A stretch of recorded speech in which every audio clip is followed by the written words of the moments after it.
Gente, hoje é a última palestra nessa série sobre um comparativo do cristianismo com alguns movimentos, alguns dentro do cristianismo, outros fora, com o objetivo de nos ajudar a enfrentar, quando encontrarmos pessoas que têm essas ideias, e também entender melhor a nossa fé. Então, eu não sei se vocês perceberam isso, mas à medida que a gente estuda o negativo, né, ou o que a gente acha que está errado, a gente é levado a examinar também o que a gente considera que é certo. Então, num certo sentido, o estudo de religiões e de seitas é também um estudo sobre o cristianismo, especialmente se a gente faz o contraste e a comparação. Então, o alvo durante esses dias foi exatamente expor outras concepções religiosas que há no mundo à luz daquilo que nós acreditamos. E hoje nós vamos terminar falando sobre o adventismo do sétimo dia, que provavelmente vai ser o assunto mais delicado. O meu alvo vai ser trazer para vocês o pensamento da Igreja Adventista do Sétimo Dia, suas doutrinas consideradas mais controversas, e comparar com aquilo que o cristianismo histórico, em geral, acredita. Muitos evangélicos consideram a Igreja Adventista como evangélica também, e especialmente porque os adventistas declaram acreditar nas mesmas doutrinas que nós cremos. Por exemplo, a Santíssima Trindade, eles creem, divindade de Cristo, não questionam, o nascimento virginal de Jesus, também não discutem isso, que Cristo teve uma vida, que Cristo morreu na cruz pelos pecados, isso eles não discutem, que ele ressuscitou dos mortos e subiu à direita do Pai, também é uma doutrina adventista. Então, tem muita coisa que eles creem que é bastante parecido, não é similar àquilo que nós acreditamos. Recentemente, alguns estudiosos do adventismo, eles têm chamado a atenção para o fato de que os adventistas vêm trabalhando em prol de minimizar a imagem negativa que eles têm no meio evangélico, porque nós sabemos que, para muitos evangélicos, os adventistas são membros de uma seita. Então, programas como Está Escrito, Voz da Profecia, ou grupos musicais como Prisma, Arautos do Rei, fazem muito sucesso entre os evangélicos. Os CDs musicais podem até ser encontrados em livrarias evangélicas. Então, há essa tentativa de aproximação. É certo que nós encontramos aspectos bem positivos dentro da Igreja Adventista. O seu programa de saúde, eles têm, muito bons nisso. A manutenção de hospitais e de escolas, a educação adventista é muito boa também. E o cuidado que eles têm com órfãos, viúvas e necessitados. Mas o meu propósito hoje não é entrar nessa área, mas simplesmente fazer uma comparação teológica das principais doutrinas adventistas, características do adventismo e aquilo que nós acreditamos.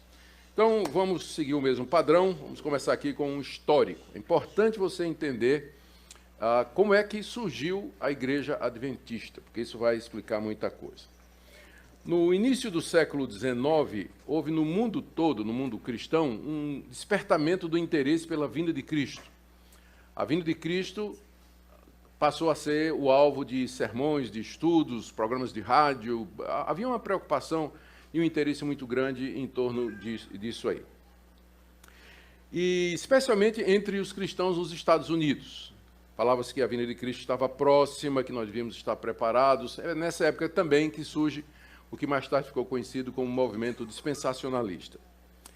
Um pastor batista do estado de Nova York, chamado William Miller, era uma dessas pessoas assim mais conhecidas pelos seus estudos e pregações a respeito do assunto. E um dia ele, estudando Daniel capítulo 8, verso 14, que se referia à vinda de Cristo, para purificar o santuário, ele fez uma interpretação que serviu de base para tudo mais que veio em seguida. O texto de Daniel 8,14 diz assim: o anjo me disse, o anjo falando a Daniel, é uma visão que Daniel teve quando estava lá cativo na Babilônia. Um anjo do Senhor lhe apareceu e disse: até 2.300 tardes e manhãs, e o santuário será purificado. A interpretação tradicional aqui é que essa purificação do santuário era uma referência à vinda de Cristo e que ele, então, purificaria a casa de Deus, o povo de Deus, pelo derramamento do seu sangue na cruz. Essa foi a interpretação, é a interpretação histórica tradicional. Mas aí o Miller entendeu que isso significava que, a partir do dia em que a nação de Israel, a partir da carta que Esdras recebeu, autorizando a sua saída lá da Babilônia, contando 2.300 tardes e manhãs, ele fez uma conta e chegou à conclusão de que Cristo voltaria à Terra em 1843. Então, ele calculou da seguinte maneira: 2.300 tardes e manhãs, contando a partir do ano 457 a.C., que é a data do retorno de Israel à Terra Prometida, ele fez uma conta que Cristo, então, voltaria para purificar o santuário terrestre, aqui, voltaria em glória no ano de 1843. Quando ele chegou a essa conclusão, era o ano de 1818. Em 1818 ele fez essa conta, então tinha ainda 25 anos pela frente. Então ele começou a pregar: daqui a 25 anos Jesus vai voltar.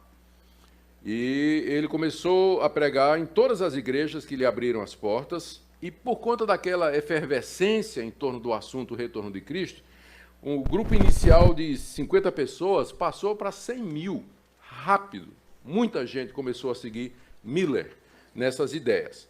Muitos crentes doaram suas lavouras, venderam suas casas, se prepararam para receber Jesus no dia 21 de março de 1834, que foi a data marcada por Miller. E finalmente chegou o dia e o evento esperado. Muitos crentes subiram no telhado de suas casas, vestidos de branco, esperando então que Jesus Cristo voltaria em 21 de março de 1843. Mas esse evento esperado não aconteceu, e aí houve uma perplexidade muito grande. Então o Miller revisou os cálculos e ele descobriu que tinha cometido um erro de 1 ano. Então ele remarcou para o ano seguinte, o mesmo dia, 21 de março, só que dessa vez em 1844. E mais uma vez, quando a data chegou, grande expectativa, o pessoal no telhado, todo mundo preparado, tudo vendido, esperando, e não aconteceu. Então Miller fez outro cálculo e ele indicou que seria no dia 22 de outubro do mesmo ano. Não era 21 de março, mas 22 de outubro daquele mesmo ano. Mais uma vez, toda expectativa, todo mundo esperando, e Cristo não veio. Miller, então, dando uma prova de toda sinceridade e honradez, ele confessou simplesmente que havia se equivocado em seu sistema de interpretação bíblica, e a partir daí, nunca mais ele falou nesse assunto. Ele reconheceu que tinha errado. Mas os seus discípulos não deixaram barato. Eles não estavam dispostos a abandonar a mensagem. E dos que o haviam seguido, 3 acabaram se reunindo para formar uma nova igreja, baseados numa nova interpretação dos cálculos do Miller. E o principal deles aqui foi um fervoroso discípulo de Miller chamado Hiram Edson, que era inclusive amigo pessoal de Miller. Ele diz que no dia seguinte, depois da grande desilusão, a grande desilusão é o nome que se dá ao dia 22 de 10 de 1844, que no dia seguinte à grande desilusão, portanto, no dia 23 de outubro de 1844, ele diz que teve uma revelação. E nessa visão que ele teve, eu vou ler literalmente o que é que ele escreveu. Está no livro Administração da Igreja, página 20, que é um dos livros oficiais do Adventismo. O Edson disse o seguinte: eu vi distinta e claramente que nosso sumo sacerdote, Jesus Cristo, em vez de sair do lugar santo do santuário celeste para vir à terra no dia 7º do mês, ao fim de 2.300 dias, na verdade, ele entrava naquele dia pela primeira vez no segundo compartimento do santuário e tinha uma obra a realizar no lugar santíssimo antes de voltar à terra. Para você entender o que Edson está dizendo aqui, você tem que lembrar como era a estrutura do tabernáculo e mais tarde do templo em Israel, que foi construído de acordo com as orientações que Deus deu a Moisés. Havia, no espaço quadrado gigantesco, você tinha primeiro o pátio dos gentios, onde ficava o pessoal que não poderia participar, porque era gentil, e a partir dali para frente você tinha um espaço que era ocupado pelo santuário. E na entrada do santuário você tinha altares para sacrifícios, tinha altares para queima de incenso, e lá dentro do santuário tinha um outro santuário menor, que era chamado o Santo dos Santos. Naquele santuário só entrava o sacerdote, o sumo sacerdote, uma vez por ano, levando o sangue de um novilho, que era morto de acordo com prescrições especiais que Moisés havia feito, e ali ele derramava o sangue na Arca da Aliança, que tinha os 10 mandamentos, e que era guardada lá dentro. O sangue daquele animal era derramado sobre a tampa da arca, que era chamada de propiciatório. É daí que vem a expressão fazer propiciação pelos pecados. É o derramamento do sangue em cima da tampa da arca, que era chamada de propiciatório. Por isso que Paulo, lá em Romanos capítulo 4, capítulo 3, se refere a Jesus como sendo, ele é o nosso propiciatório, ele é a propiciação pelos nossos pecados. A figura é essa. Então, isso era lá dentro do santuário. Então, o que Edson disse é que no dia 22 de 10 de 1844, conforme Miller tinha acertado a data, ele só se equivocou no movimento. Jesus, de fato, entrou no santuário, mas não no terrestre. Ele entrou no Santo dos Santos lá nos céus. Não é? Ele fez um movimento, até agora ele estava apenas no santo lugar, que era fora, mas agora ele faz um movimento e entra lá no Santo dos Santos para fazer investigação pelos nossos pecados e terminar a purificação que ele havia começado aqui na terra. Então, essa foi a visão que o Edson teve e que foi chamado de a grande revelação. Edson, com isso, disse que Miller não estava equivocado em relação à data, mas em relação ao local, e disse que, na verdade, Cristo havia entrado ali no santuário celeste para fazer a obra de purificação. E aí ele chamou o seu grupo e compartilhou as boas novas. E aí outros 2 grupos se juntaram a eles. Um grupo dirigido por Joseph Bates, que dava muita ênfase à guarda do sábado. O Miller já falava alguma coisa, o Ian Edson também falava disso, mas o Bates era o que insistia na guarda do sábado. Esse grupo se juntou, e havia um terceiro grupo dirigido por uma senhora chamada, a essa altura, solteira, chamada Ellen G. White, que dava muita ênfase aos dons do Espírito Santo. Então se juntam esses 3 grupos, o de Edson, com a visão da entrada no santuário celeste, o do Bates, com a ênfase no sábado, e de Ellen White, enfatizando os dons do Espírito Santo, e aí surge o movimento adventista.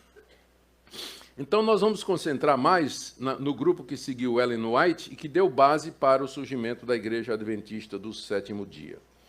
Ellen White, desde cedo, ela começa a reivindicar ser uma profetisa da parte de Deus e que recebia de Deus revelações autoritativas.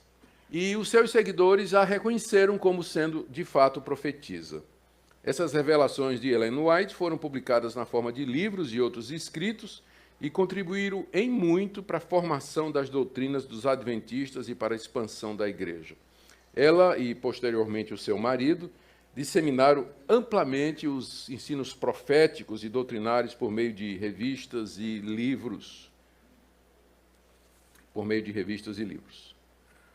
Muito bem. Embora a Igreja Adventista vai afirmar que a Bíblia é a sua autoridade maior, ainda crê que Deus inspirou Ellen White em sua interpretação das Escrituras e em seus conselhos. Isso eu vou mostrar para vocês mais adiante, a prova. A obra-prima da senhora White, o livro mais conhecido dela, é O Grande Conflito, que eu tive a oportunidade de ler todinho, de cima a baixo. E que é um livro que os adventistas recomendam sempre. É o livro que eles usam para evangelismo, né? Manda a pessoa ler O Grande Conflito, de Ellen White. Esse livro já foi editado em mais de 30 línguas e tem uma vendagem superior a 2 milhões de exemplares no mundo todo. Ela também escreveu outras obras, que são Vida de Jesus, Patriarcas e Profetas, Veredas de Cristo, Desejaram de Todas as Nações, inúmeros artigos. Há muita coisa, há muito material. Existem, além da Igreja Adventista do Sétimo Dia, que é a mais importante, outros grupos que se derivaram, se dividiram, se separaram. O movimento adventista ele não é um movimento uniforme. Então, como, por exemplo, dentro dos batistas, você tem batista regular, batista da convenção, você tem batista bíblica, batista reformada. Então, tem várias linhas, mesma coisa dentro da igreja presbiteriana, assim também dentro do adventismo você tem várias linhas e algumas delas divergem em algumas coisas. As mais importantes são a Adventista da Promessa, Igreja Adventista do Pacto, mas a mais importante é a Igreja Adventista do Sétimo Dia, conhecida como Sabatista ou Sabatismo. E é nela que nós vamos concentrar aqui. Lembrando que nem todos os adventistas eles seguem exatamente essas doutrinas, né? Dependendo, por exemplo, eu sei que a Adventista da Promessa ela é mais carismática e um pouco mais evangelical, né? Mas o pessoal da Adventista do Sétimo Dia se concentra mais nos estilos de Ellen White. Algumas doutrinas mais polêmicas do movimento de Ellen White e depois da igreja que foi formada em torno das ideias dela e que são mantidas até hoje pelos adventistas. Primeiro, o exclusivismo da Igreja Adventista. Artigo de 2001 da Revista Adventista, página 10, é a revista de março de 2001. Eu creio no futuro brilhante do movimento adventista, porque não somos uma simples igreja entre as demais, nós somos o remanescente de Deus para o tempo do fim. No certificado de batismo que é fornecido pelos adventistas, onde tem as perguntas que têm que ser feitas aos catecúmenos, tem a pergunta de número 13, que é a seguinte: você crê que a Igreja Adventista do Sétimo Dia é a igreja remanescente da profecia bíblica?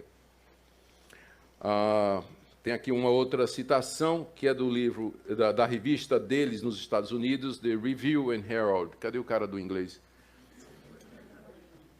Só, né? Vê aí para mim se eu pronunciei isso. Herald. Revista deles, ele diz o seguinte. Isso aí é o artigo de 12 de setembro de 1893. As igrejas denominacionais caídas são Babilônia. Está se referindo presbiteriano, batista, metodista.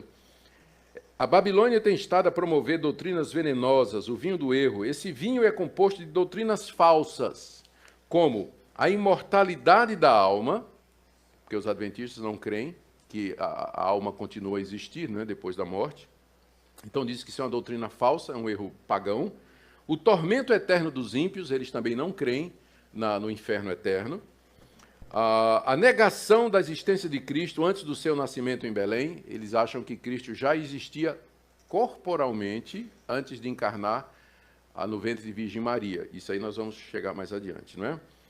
E também porque eles defendem o primeiro dia da semana acima do santo dia de Deus, que é o sábado. Várias igrejas apresentam ao mundo estes erros e outros semelhantes, cumprindo as escrituras que dizem que todas as nações beberam do vinho da ira da sua prostituição. Então, as outras religiões, as outras denominações, não é? Elas são seita e são Babilônia.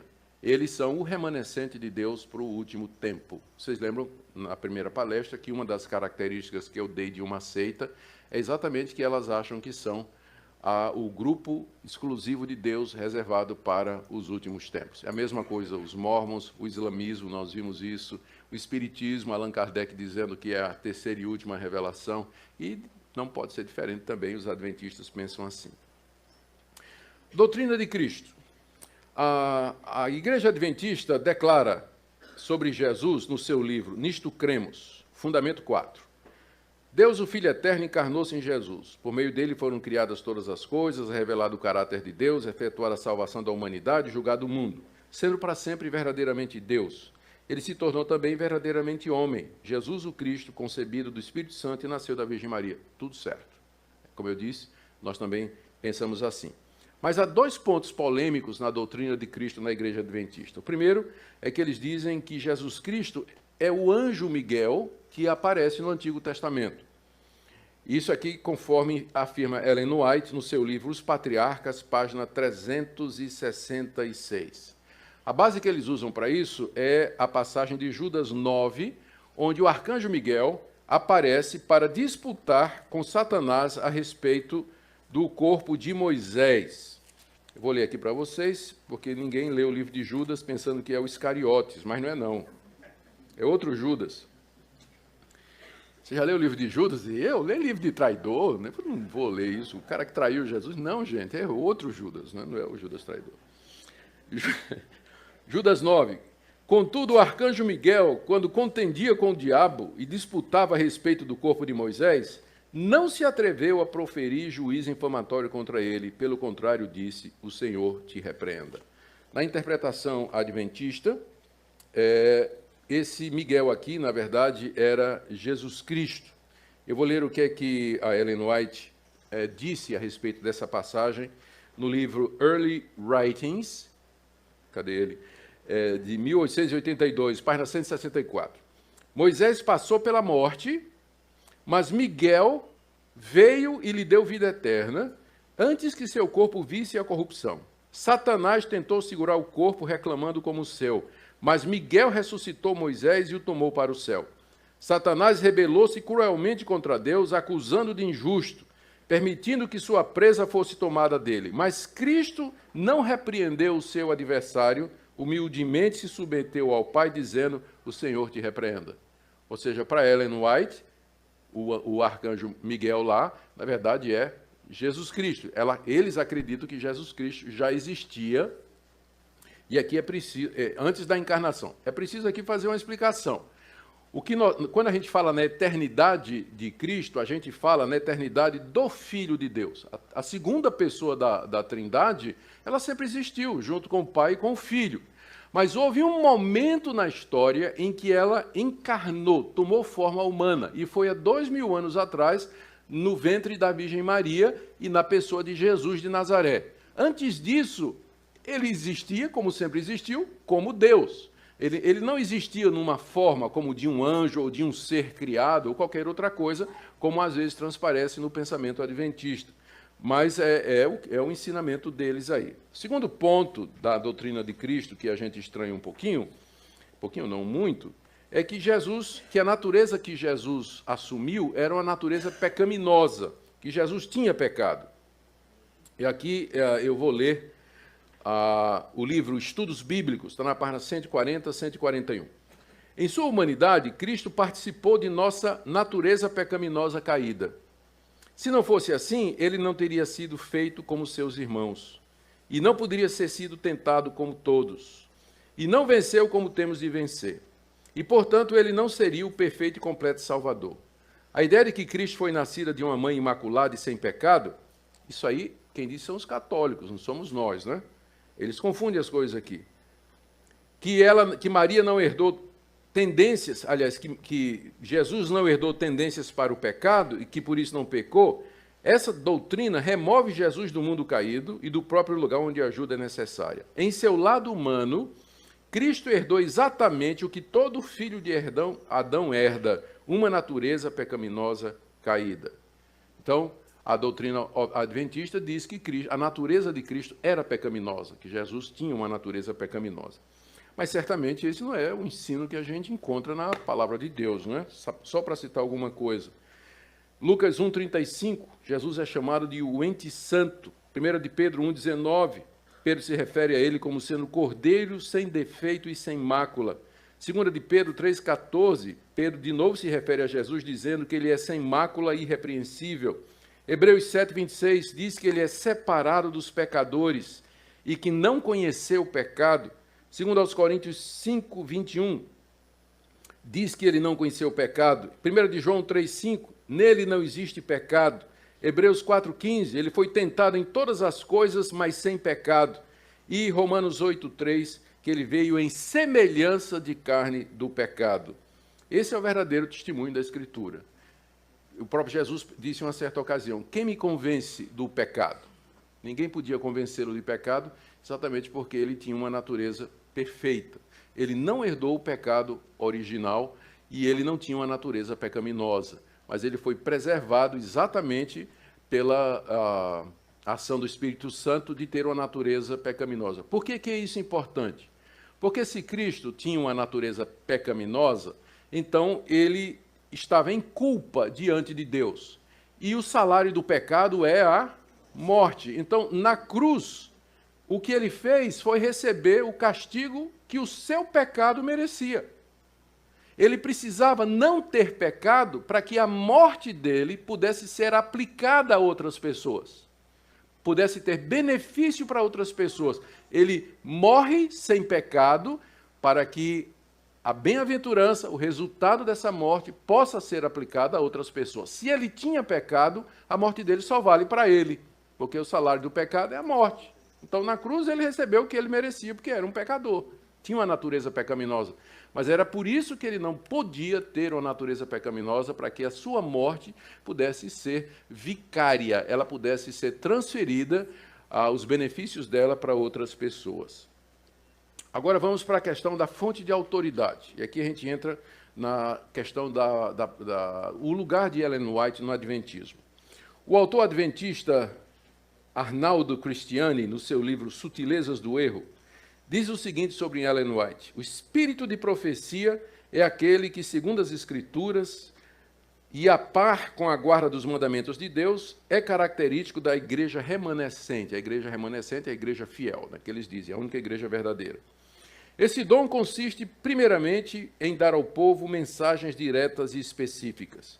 Os testemunhos orais ou escritos da senhora Ellen White preenchem esse requisito, tanto no fundo quanto na forma. Tudo quanto ela disse e escreveu foi puro, elevado, cientificamente correto e profeticamente exato. Então, essa é a visão que eles têm dos escritos de White. Ainda na Revista Adventista de 1984, página 37. Cremos que o ministério e os escritos de Ellen White foram uma manifestação do dom da profecia. Ellen White foi inspirada pelo Espírito Santo e seus escritos, o produto dessa inspiração, tem aplicação e autoridade especial para os adventistas do sétimo dia. E agora notem. Negamos que a qualidade ou grau de inspiração dos escritos de Ellen White seja diferente dos encontrados nas Escrituras Sagradas. Então, tem o mesmo grau e nível de inspiração que as Escrituras Sagradas têm. Mas o que é que a Bíblia ensina? A Bíblia nos diz que Deus nos falou através de Cristo. Hebreus capítulo 1, verso 1. Tendo Deus outrora falado de muitas vezes e de muitas formas aos nossos pais pelos profetas, nesses últimos dias nos falou pelo seu Filho. Cristo é o portador da última revelação de Deus. Não há novas revelações a partir disso aí. O que Cristo ensinou foi inspiradamente registrado pelos apóstolos e constitui o Novo Testamento, que para nós é a revelação final de Deus. Para nós, essa última revelação é na pessoa de Cristo, seguida das revelações dos apóstolos de Cristo, e, portanto, para nós não tem mais revelações. Essa é uma das características do cristianismo histórico. Sola Escritura. A Bíblia é a única regra de fé e prática. Uma vez encerrada a Bíblia, uma vez que o livro de Apocalipse foi escrito, compilado e acrescentado ao cânon, não há novas revelações. Deus já disse tudo o que ele queria dizer. Tudo que nós precisamos saber a respeito de Deus e que Deus queria que a gente soubesse está nas Escrituras Sagradas.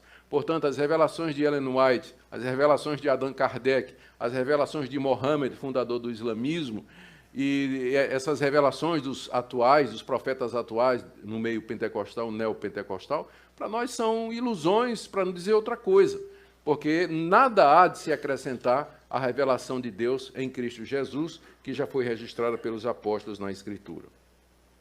A doutrina da salvação. O que é que os adventistas pensam a respeito da salvação? Apesar da Igreja Adventista do Sétimo Dia declarar que a salvação é pela graça, mantém algumas doutrinas que aparentemente parecem contradizer.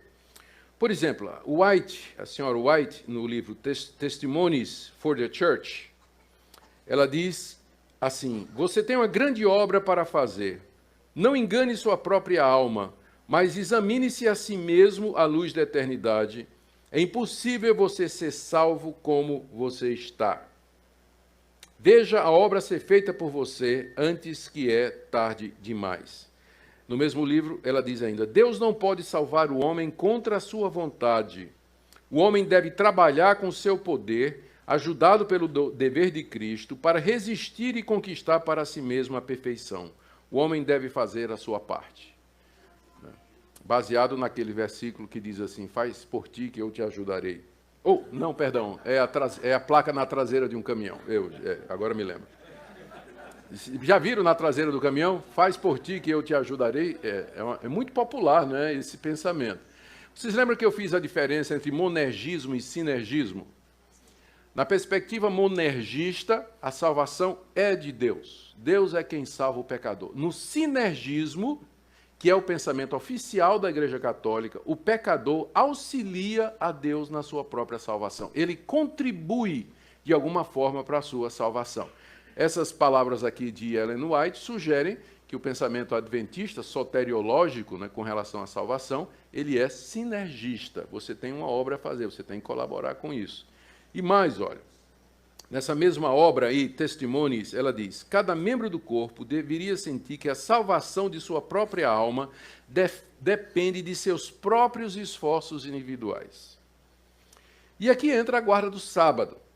Aqui no livro Testimonies, volume 3, página 23, White diz o seguinte: devemos a cada sábado fazer um balanço para verificar se a semana finda nos trouxe lucro ou prejuízo espiritual. Santificar o sábado ao Senhor importa em salvação eterna. No livro Grande Conflito, que é o mais popular da Ellen White, na página 605, ela diz: o sábado será pedra de toque da lealdade, pois é o ponto da verdade especialmente controvertido. Quando sobrevier aos homens a prova final, será traçada a linha divisória entre os que servem a Deus e os que não o servem. E a característica dos que servem a Deus é aqueles que guardam o dia de sábado. Portanto, diante disso, certeza de salvação. Veja o que White escreveu no livro Christ's Object Lessons. As lições objetivas, o objetivo das lições de Cristo. Aqueles que aceitaram o Salvador, embora sinceros em sua conversão, nunca deveriam ser ensinados a dizer ou sentir que eles são salvos. Isso é enganoso. Então, Ellen White diz que você não pode ter certeza de salvação. Se você disser que você tem certeza da sua salvação, você está sendo enganado. Em contraste, o que é que a Bíblia nos diz? Diz que nós somos salvos pela graça, mediante a fé, e não por qualquer obra nossa, e que por isso nós podemos ter aqui e agora plena certeza da nossa salvação, pois ela foi realizada por Deus mediante Jesus Cristo e não mediante qualquer obra, esforço ou mérito humano, como diz o apóstolo João na sua primeira carta, capítulo 5.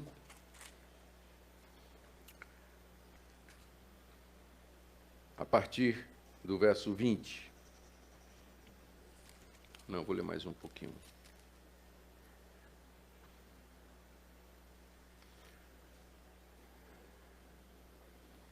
Sabemos que o Filho de Deus é vindo e nos tem dado entendimento para reconhecermos o verdadeiro. E estamos no verdadeiro e em seu Filho Jesus Cristo. Esse é o verdadeiro Deus e a vida eterna. Um pouquinho antes, no verso 10. Aquele que crê no Filho de Deus em si mesmo tem o testemunho. Aquele que não dá crédito a Deus o faz mentiroso, porque não crê no testemunho que Deus dá acerca de seu Filho. E o testemunho é esse, diz o apóstolo João, que Deus nos deu a vida eterna e essa vida está no seu Filho. Aquele que tem o Filho tem a vida. Aquele que não tem o Filho de Deus não tem a vida. Estas coisas vos escrevi a fim de saberdes que tendes a vida eterna, a vós outros que credes em o nome do Filho de Deus. Então, João diz que escreveu estas coisas para dar certeza de salvação a todo aquele que crê que Jesus é o Filho de Deus. Aquele que crê, ele pode se assegurar da sua salvação. Essa certeza de salvação, às vezes, varia. Às vezes, o crente, porque peca, ele se sente perturbado, ele se questiona, às vezes ele pode passar um período confuso, mas isso não tem a ver com a salvação em si.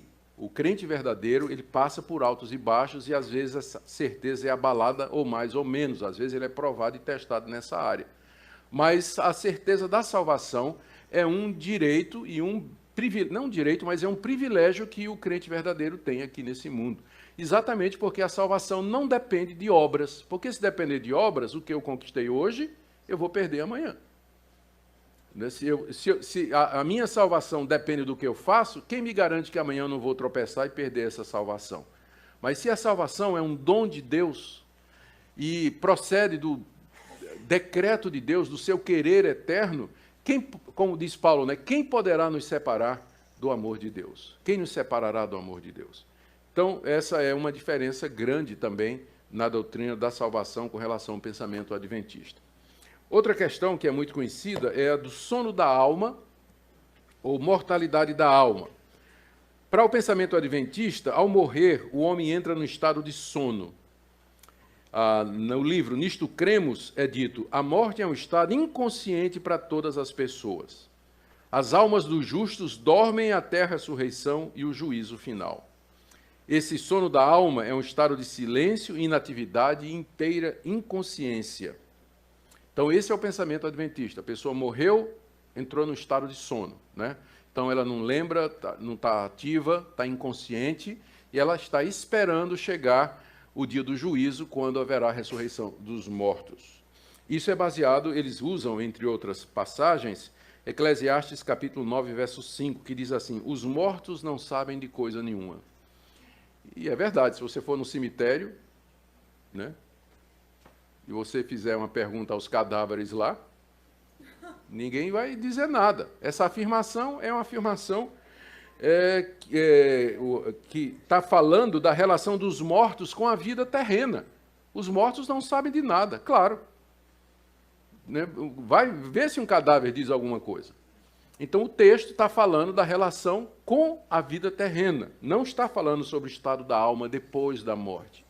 Outra coisa que eles se baseiam são as passagens na Bíblia que falam que morrer é dormir.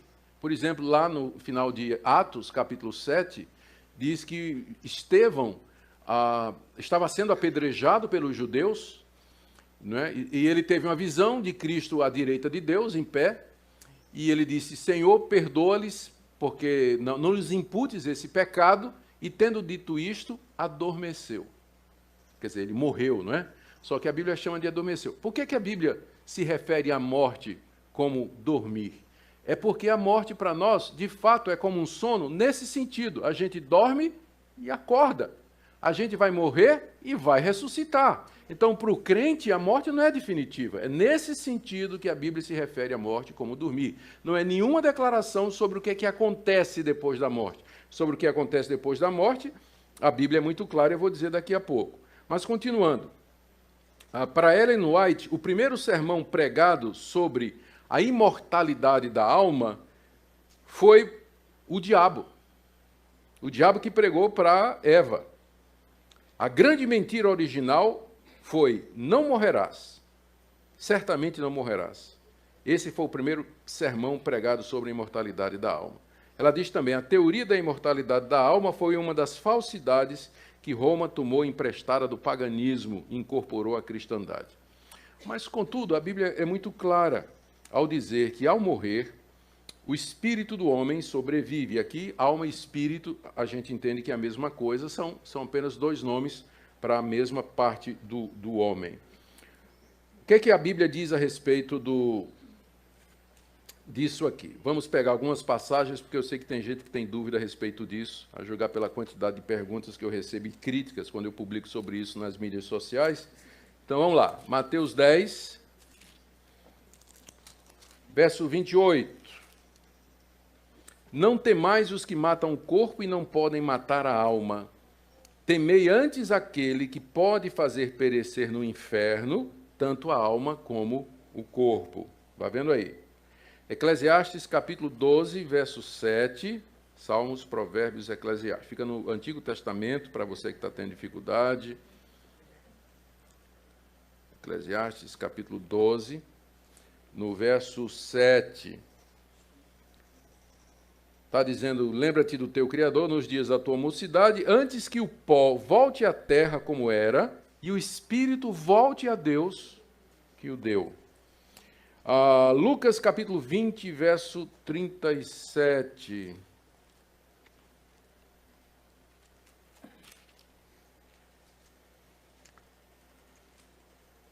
Aqui é só... Tá, os mortos hão de ressuscitar, Moisés o indicou no trecho referente à sarça. Aqui são versículos falando sobre a ressurreição, eles não negam a ressurreição dos mortos, isso aqui não é dificuldade nenhuma. Vamos para Lucas 16, que é um texto bem conhecido, onde nós temos o rico e o mendigo, e todo mundo conhece a história do rico e Lázaro. Havia um certo mendigo chamado Lázaro, estou aqui no verso 20 do capítulo 16 de Lucas. Havia um certo mendigo chamado Lázaro, coberto de chagas, que jazia à porta daquele, desejava alimentar-se das migalhas, etc. Morreu o mendigo, verso 22, e foi levado pelos anjos para o seio de Abraão. Morreu também o rico e foi sepultado. No inferno, estando em tormentos, levantou os olhos e viu ao longe Abraão e Lázaro no seu seio, e aí continua a conversa. Mais adiante ele pede refrigério, não quer, não tem, e ele diz, Pai, eu te imploro que mandes Lázaro à minha casa paterna, porque tenho 5 irmãos. Então ele estava perfeitamente consciente, lembrava que tinha irmãos, lembrava da casa do seu pai, e a resposta também foi negativa. O objetivo de contar isso aqui, Jesus contou essa história, o objetivo era mostrar, era contra os fariseus, não é, que eram ricos, eram avarentos, se apegavam, não tinham misericórdia e que seriam lançados no inferno, em contraste que aqueles pobres que creram em Jesus, eles teriam a vida eterna. Mas ao contar isso, Jesus nos revela o que vem depois da morte. Então, um foi para um estado de glória e de graça e de alegria na presença de Deus, e o outro entrou consciente no estado de sofrimento, lembrando, inclusive, de tudo que tinha acontecido aqui na terra. Então, esse é o ensino claro da Escritura. Não tem nada na Bíblia dizendo que depois da morte a gente entra no estado de inconsciência. Segundo aos Coríntios, capítulo 6, capítulo 5, o apóstolo Paulo, segundo os Coríntios, capítulo 5,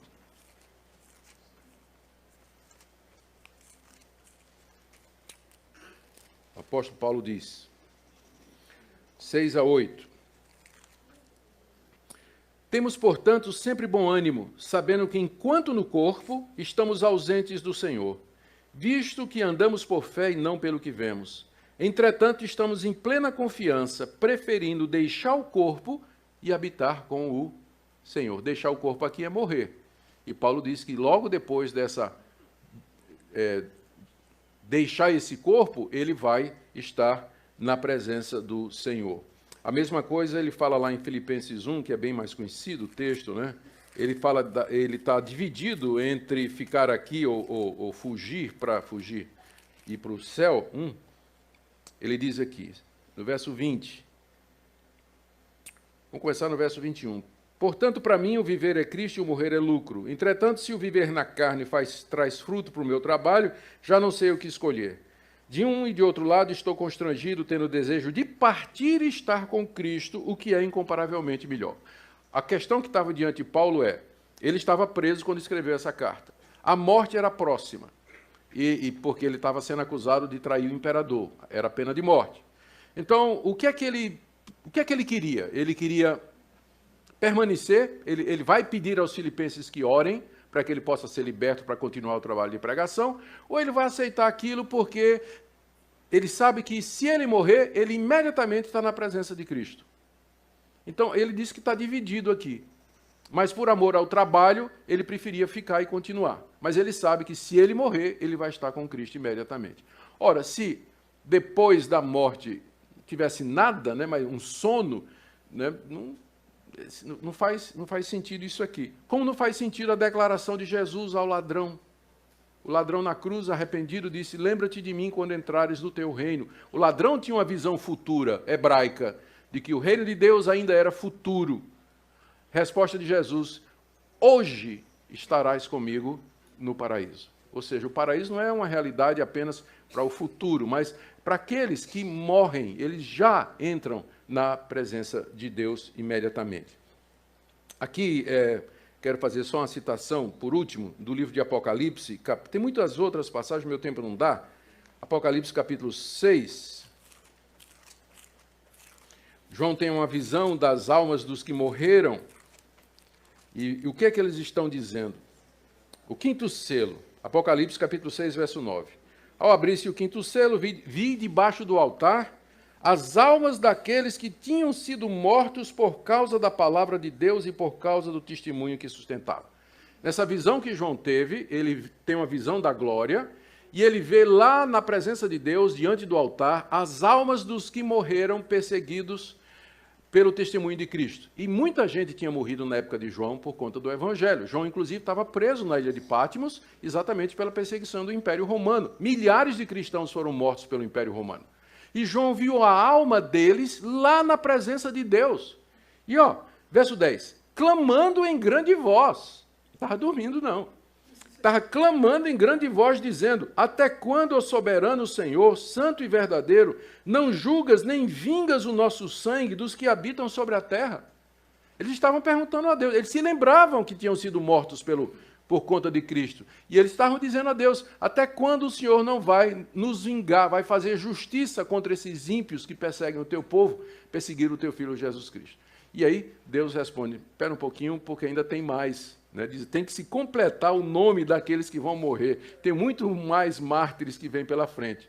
Ora, isso foi há 2000 anos atrás. Imagina a quantidade de outras almas que foram acrescentadas a essas, aguardando e pedindo a Deus o juízo de Deus sobre esse mundo ímpio. Ou seja, é claro que quando a pessoa, biblicamente falando, é claro que quando a pessoa morre, ou ela vai para o paraíso na presença de Deus, está diante de Deus, ou ela já entra nesse estado de sofrimento que nós já vimos aqui. Em ambos os casos, elas estão conscientes. E você vai me perguntar, vai lembrar? Vai lembrar sim. Vai lembrar sim. Está claro aqui, tanto... Você vê aqui, essas almas dos que morreram eram crentes, se lembravam perfeitamente, não é, do que tinha acontecido antes. Mas os meus entes queridos, como é que eu posso ser feliz no céu? Me lembrando dos meus filhos que foram para o inferno, meu marido que não era crente e tudo mais. A glória da presença de Deus e a felicidade lá na eternidade é tão grande que vai superar, vai colocar completamente sufocada qualquer lembrança que possa trazer qualquer tristeza. Então, isso aí a gente não se preocupa. Mais um pouquinho aqui. Tomar um pouquinho de água. Ontem fui no médico, como eu disse a vocês, né? Eu fiz uma cirurgia no fundo da garganta, tinha uma manchinha, aí teve que remover o tecido. Isso foi o ano passado aqui em Goiânia. Um médico muito bom. Ele tirou, graças a Deus não tinha nada, mas fez uma cicatriz, né? Cicatriz. E aí a sensação ninguém vomite, é de uma asa de barata presa no fundo da garganta. É uma sensação que eu tenho o dia todo. Tem uma asa de barata presa lá, né? Então fui fazer a revisão lá com ele. E ele disse: olha, a cicatriz está ótima, a asa de barata não tem o que fazer, vai ser até o dia da sua morte, isso aí, não é? Amém. Né? Espinho na carne, 2 Coríntios 12, né? E aí ele disse: você é pastor pregador? Eu disse: sou. Ele disse: quanta água você toma durante a pregação? Eu disse: nada. Eu disse: mas o senhor, é um absurdo o senhor fazer isso. O senhor tem que tomar pelo menos 1 litro de água durante a pregação que o senhor faz. Não é? Então, eu não bebo água durante a pregação. Eu estou bebendo, vou passar a beber agora por conta disso, né? Por conta dessa recomendação. Ele disse que isso vai ajudar a ter menos atrito, né, da queloide, da cicatriz, com as outras partes da boca, e o incômodo vai ser menor, espero. 1 litro de água eu não tomo não, mas 1 copo eu tomo, garanto. Vamos lá. É dita isso aí, viu? Não precisa ir para... Satanás levará sobre si nossos pecados. Essa é outra doutrina adventista. É bem complicado. Em resumo, o que eles dizem é o seguinte, eu vou logo partir aqui para os finalmente.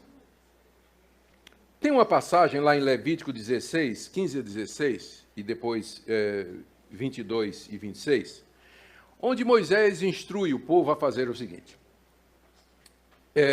Eles têm que tomar 2 bodes, no dia da expiação.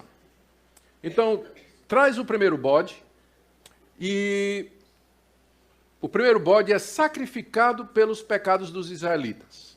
Em seguida, traz o segundo bode, o sacerdote impõe as mãos sobre ele e transfere os pecados dos israelitas para o bode. Depois o bode é solto no deserto, ele vai embora.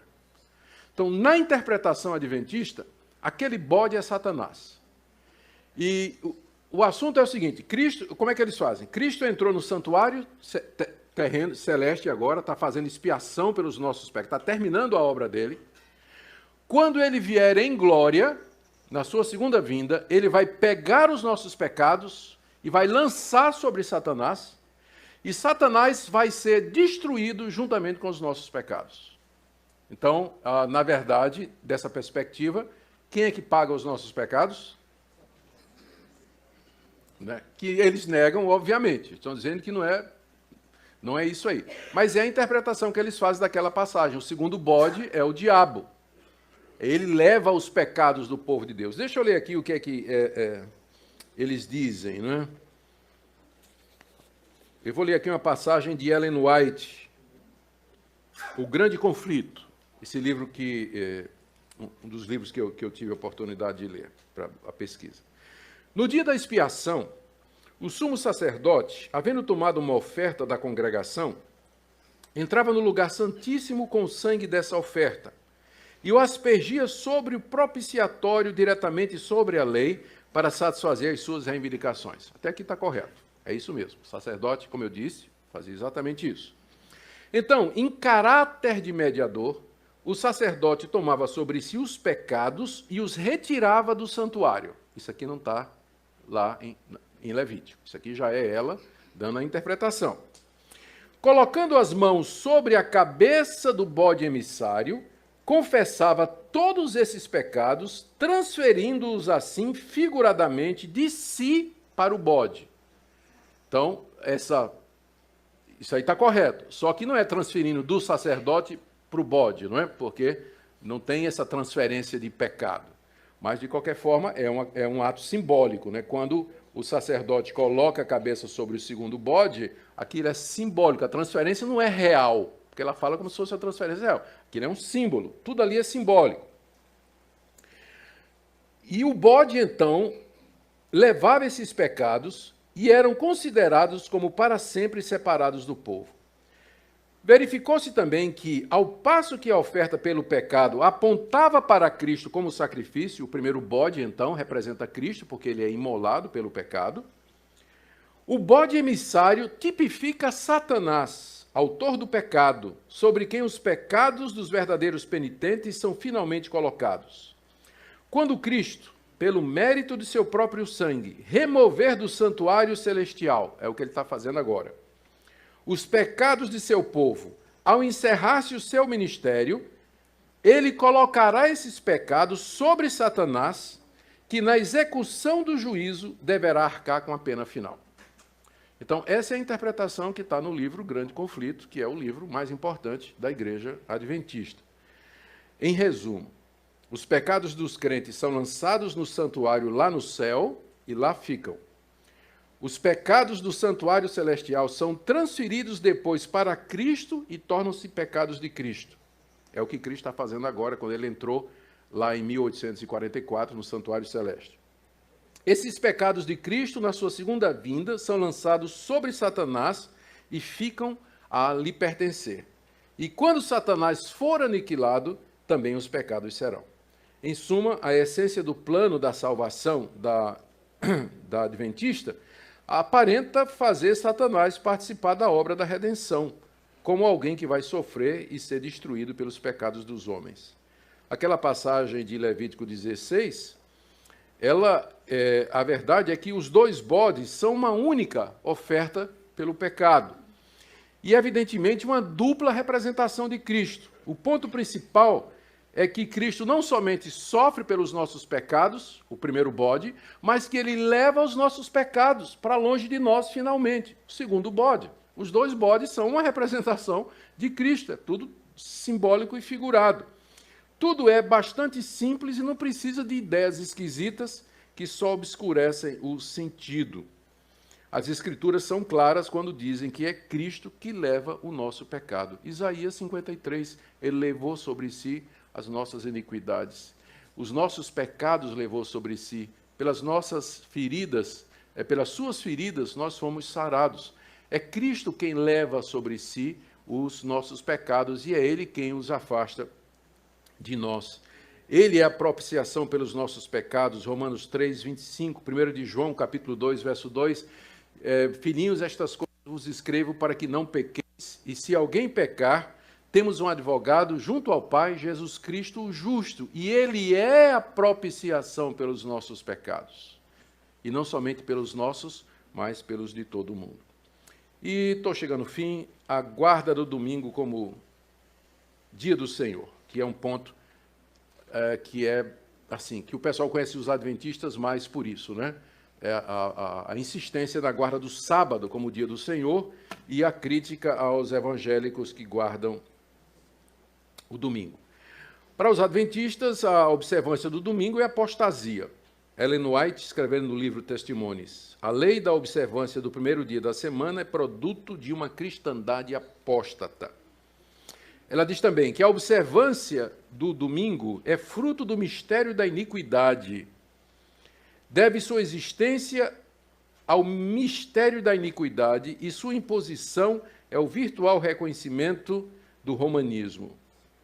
Mas será que as Escrituras desejam nos ensinar exatamente isso? Cristo, na verdade, é o Senhor do sábado, isto é, o sábado que se submete a Ele. Deixa eu mostrar aqui para vocês as razões pelas quais os cristãos eles passaram a guardar o dia de domingo, depois da ressurreição de Cristo e do dia de Pentecostes. Primeiro, Cristo ressuscitou no primeiro dia da semana. Isso está claro. Leia, por exemplo, Marcos 16, verso 1. O primeiro dia da semana, que é o domingo, foi o dia especial das manifestações de Cristo. Ele se manifestou 5 vezes no primeiro domingo e outra vez no domingo seguinte, Lucas 24, João capítulo 20. O Espírito Santo foi derramado no dia de Pentecostes, que é um dia de domingo.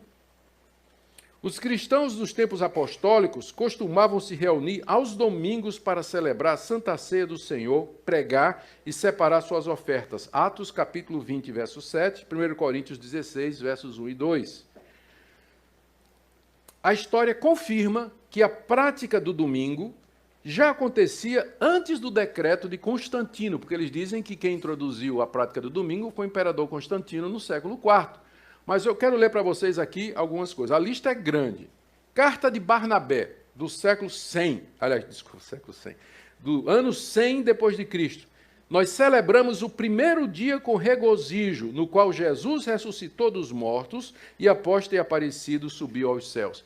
A carta de Barnabé era um discípulo do apóstolo João, ele escreveu essa carta famosa, onde ele diz já, no ano 100, que os cristãos já se reuniam no dia do domingo. Inácio de Antioquia, numa carta do ano 107,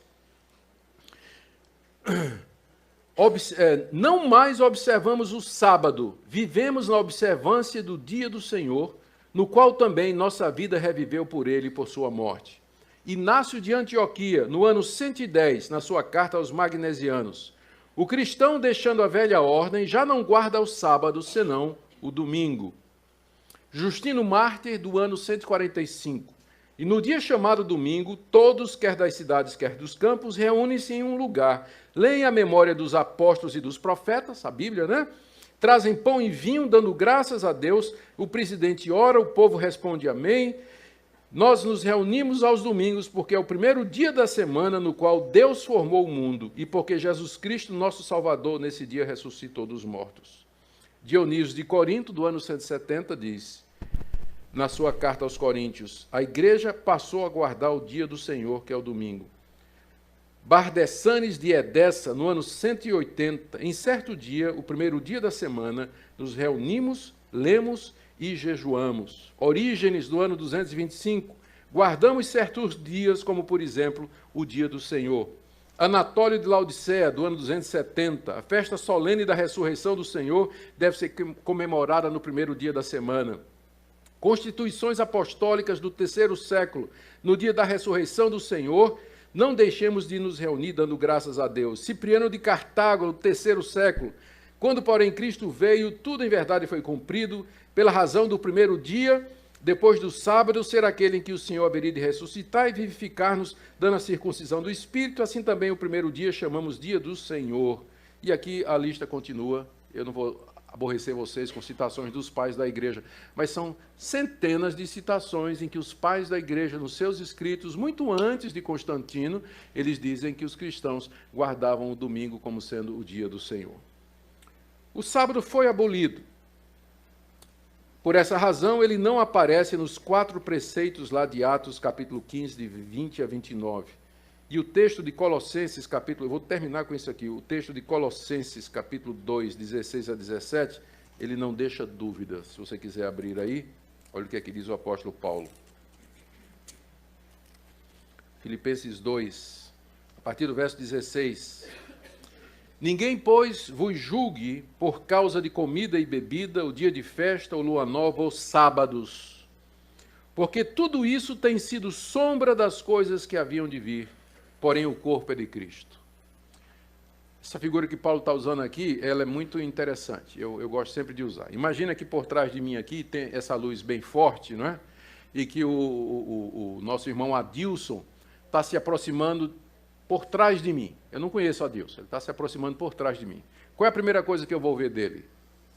A sombra.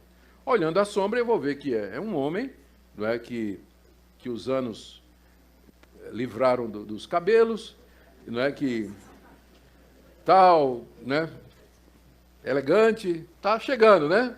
Está chegando, estou vendo a sombra.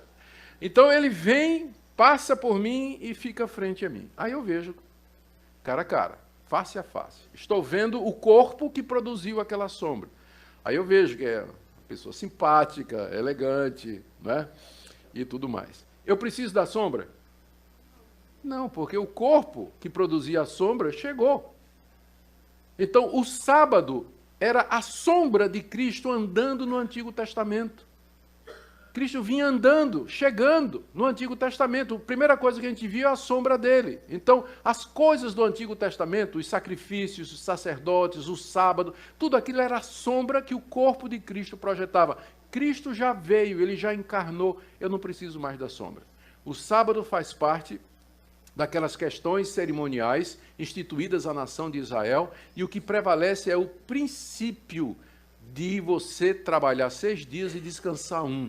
E esse dia de descanso agora é o dia do descanso de Cristo, quando ele entra na sua glória depois da ressurreição.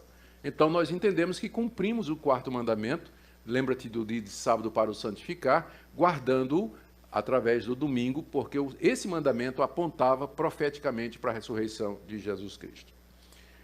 Eu ainda podia falar sobre o juízo investigativo, né? O que Cristo está fazendo no céu, investigando os nossos pecados, mas eu creio que não é necessário, porque não tem nenhuma fundamentação bíblica para isso. A Bíblia diz que a obra de Cristo já foi completa, ele ofereceu-se de uma vez por todas pelo pecado, e, portanto, não há mais nada a ser feito com relação às Escrituras Sagradas. Quem intercede por nós é o Senhor Jesus, uma vez que ele concluiu o seu sacrifício vicário, vivendo sempre para interceder por nós. Uma outra doutrina, diz que não tinha, mas tinha, só essa daqui, eles acreditam na aniquilação dos ímpios e Satanás. A adventista não acredita no inferno, no sofrimento eterno. Eles ensinam que Satanás, seus demônios e todos os maus, os ímpios, eles serão aniquilados e completamente destruídos. O castigo deles vai ser deixar de existir. Então, os ímpios aqui, os idólatras, os mentirosos, os rebeldes, todos aqueles que a Bíblia diz que não entrarão no reino de Deus, o castigo deles será, na ressurreição dos mortos, eles serão aniquilados. Eles deixarão de existir para todo sempre. Eles não creem em sofrimento eterno. Aliás, Ellen White diz que a teoria do castigo eterno é uma das doutrinas falsas que constitui o vinho das abominações da Babilônia. Contudo, Jesus Cristo usou a mesma palavra para se referir à duração das bênçãos dos salvos e os tormentos dos perdidos. Tem tanto texto bíblico para contradizer isso aqui, eu vou usar só um. Mateus, capítulo 25.